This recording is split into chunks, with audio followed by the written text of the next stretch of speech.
Эльвире Джурабековне Сурабалдиевой, вице-премьер-министру Кыргызской Республики. Пожалуйста. Здравствуйте, дамы и господа. Я, наверное, самый базовый закон, который гарантирует нам всем равные права и возможности по гендеру, в отношении гендера в Кыргызской Республике, напомню, согласно которому во всех ветвях власти должно присутствовать не более 70% лиц одного пола. Это официально то, что у нас, как говорится, на бумаге. В реальности здесь присутствующих я вижу очень много гендеристок, да, вот бытность мою парламентарием, часто встречались, обсуждались, когда я была председателем форума женщин. Сейчас уже являюсь вице-премьер-министром, курирующий социальный блок, да, и я столкнулась с тем, что все, что мы обсуждали, дискутировали, на самом деле ситуация намного серьезнее. То есть, если официально по конкурсу на государственную службу государства проходит из 100%, то есть женщины порядка 40% проходят, то до высокого уровня принятия решений доходит менее 10%. Вот эта печальная статистика, она из года в год периодически меняется и в парламенте. Вот последний раз в 2019 году ПРООН делал исследование, где представлены женщины на уровне принятия решения, допустим, этот пример конкретно выглядело следующим образом. То есть в Джоркинеше было 18 женщин-депутатов, в правительстве тогда было 2 женщины, в правлении Нацбанка 2 женщины, в Генеральной прокуратуре 1 женщина, зам генерального прокурора, в Центральной избирательной комиссии 1 женщина-председатель и 5 женщин-членов ЦИК, в Верховном суде 1 женщина-председатель и 2 женщины-заместители председателя. В Счетной палате 1 женщина-аудитор была на тот период, это прошлый год мы говорим. В местных кенешах женщины представляли 11% в органах местного самоуправления. Там политические должности занимали 3% женщин. И также 3% женщин были главами ЛКМТ. При этом до сих пор у нас нет ни одной женщины-мэра. Да? Я всего 1-1,5 месяца на этой должности, но уже мы провели гендерный совет, который при правительстве Кыргызской Республики при нас. И на этом гендерном совете мы обсуждали также постпандемические последствия пандемии, какую роль они сыграли вот также в вопросах гендера. Очень много насилия было выявлено, да, что по сравнению с прошлым годом, в этом году уровень насилия по отношению к женщинам вырос практически до 18%, не говоря о тех жутких случаях, которых вы недавно слышали, которые до сих пор происходят по отношению к детям, малолетним девочкам нашим.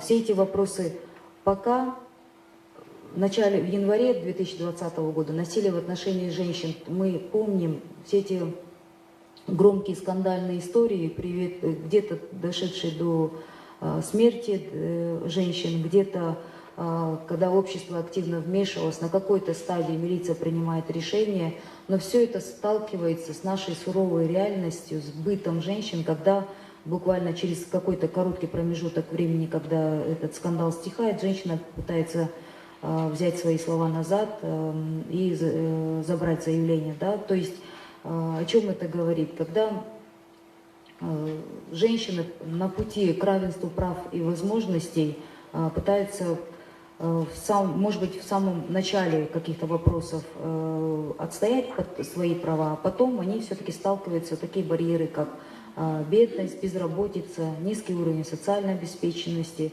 уменьшение доли участия при принятии решений ежегодно, когда перераспределяется собственность, об этом финансовая составляющая, вам всем здесь известно, да, и состояние здоровья. То есть очень много секторов, над которыми нам предстоит работать. Я надеюсь на помощь своих бывших коллег-депутатов. Мы при встрече обо всем этом обсуждаем, говорим. К сожалению, я сегодня думаю, будет очень много докладов. Я очень рада видеть здесь активных наших участниц, да? Наших молодых участниц, те, кто борется за права, за развитие женщин вообще в обществе. К сожалению, в регионах, буквально недавно у меня была поездка в Талас, и вот при обсуждении частном многие из наших женщин, они до сих пор не в курсе об элементарных базовых своих правах.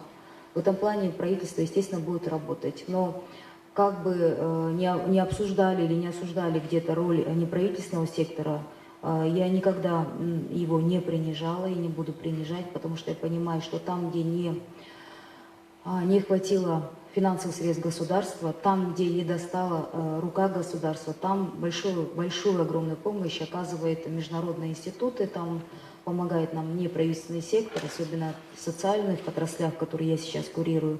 Мы ежедневно пересекаемся с тем, что нужны кардинальные реформы. Буквально позавчера мы встречались с сектором образования, сегодня с утра у меня было заседание с Министерством социального труда и развития. Мы как будто стали перед какими-то невидимыми дверями, стоим и смотрим, куда нам дальше идти. И общество, с учетом всех последних вышеназванных событий, оно, может быть, разделилось по политическим мотивам, но давайте не забывать о том, что у нас есть и другая жизнь социальная, где ежедневно происходят какие-то трагедии, где очень нужна ваша поддержка, где женщины нуждаются, где одного вице-премьера с несколькими министрами-женщинами, всего их совсем мало, и с несколькими женщинами в отделах, которые активно поднимают эти темы, все равно мало. Мы привыкли говорить, мы привыкли собираться на круглых столах, но когда мы выезжаем в регионы, мы собираем также круглые столы, и все, зачастую это остается на бумаге. Я очень благодарна ЮСАИД, которые организовали и ПРООН, ЮСАИД, и вот еще несколько международных наших партнеров и доноров, которые при местном самоуправлении в регионах образовали, я сейчас не помню, как на английском название вот этих советов, которые... Как? Да, вот, которые помогают буквально в смысле консультации по вопросам права, да, женщинам, которые даже шелтеры, все в нашем случае большая часть упирается в финансы, но те же самые кризисные центры, шелтеры до сих пор финансируются не со стороны неправительственного сектора. Этот вопрос, который, я думаю, мы с парламентом дальше будем обсуждать по финансированию. Очень много точек, болевых точек обнажила пандемия. Она в буквальном смысле показала, насколько уязвима роль, в смысле состояние, положение женщин, и оно ухудшается. Причем все мировое сообщество, ВОЗ, ООН, они также прогнозируют то, что прирост уровня бедности увеличиваться будет в 2 раза в следующем году, в 2021 году. Поэтому я благодарю всех, во-первых, организаторов за приглашение, но я настоятельно еще раз прошу наших ярких здесь личностей, представителей, обратить внимание на тот факт, что социальный сектор, он нуждается в реформировании. С нашей стороны политическая воля есть, но вы понимаете, когда 30 лет, мне кажется, что у некоторых сотрудников буквально уже замыливаются глаза, и когда за 30 лет они меняют по 5 президентов, по 5-10 министров, вице-премьеров, премьер-министров, их 30 поменялось, да, в итоге средний слой населения, не говоря о тех, кто находится на самой первичке, там и уровня принятия решений, и потребители тех самых услуг, государственных, там, других услуг, того же неправительственного сектора, они просто-напросто уже в каком-то таком безнадежном состоянии и думают, что ничего опять-таки не изменится, потому что мы все занимаемся политикой, что про них совершенно забыли. Несмотря ни на что, я, по крайней мере, да, как вице-премьер-министр, который курирует социальный блок, я для себя обозначила несколько целей. То, что нам нужно формировать какую-то базу данных активных женщин в регионах. И если говорить о политике, то поднимать их до уровня принятия решений республиканского масштаба. Они сейчас там в регионах отчаянно нуждаются в нашей поддержке. Со своей стороны очень много программ было принято до меня, очень много программ мы сейчас приносим, которые сталкиваются об глухую стену финансового сложностей с 35-миллиардным минусом бюджета. И в постпандемический мир нам также стоит сконцентрироваться на реабилитации тех же женщин не только от насилия, но и со всем тем, что принесла пандемия. И мне кажется, на сегодняшний день, уже не кажется, наверное, это очевидно всем, общество нуждается в кардинальных переменах, взглядах практически в каждом секторе, там, где есть женщины, а они есть у нас везде.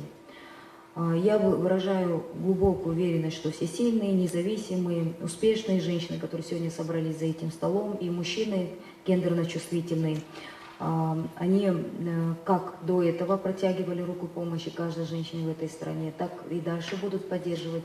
Правительство со своей стороны в полной боевой готовности к реформам, которые мы уже у всех настолько набило оскомину, что когда мы говорим на встречах, на совещаниях о реформах, мне в ответ комментируют, говорят, ну вы пришлите в письменной форме. Да? То есть люди все, наверное, устали от этих ожиданий.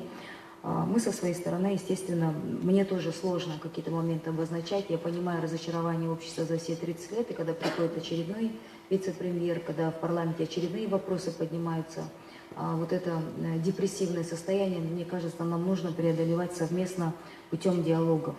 То есть вот острые моменты, которые сейчас стоят в социальном секторе, они достаточно серьезные. И если сейчас каких-то кардинальных вещей мы там не сможем донести до людей, до рядовых потребителей услуг, то, наверное, дальше, не знаю, когда прогнозируют конец пандемии, через год, через 1,5 года, возможно, ситуация осложнится еще более. То есть с каждым днем происходит очень много критических, кризисных таких моментов. Большое спасибо за возможность высказаться. Надеюсь, я уложилась в выделенный мне лимит. Спасибо. Спасибо большое.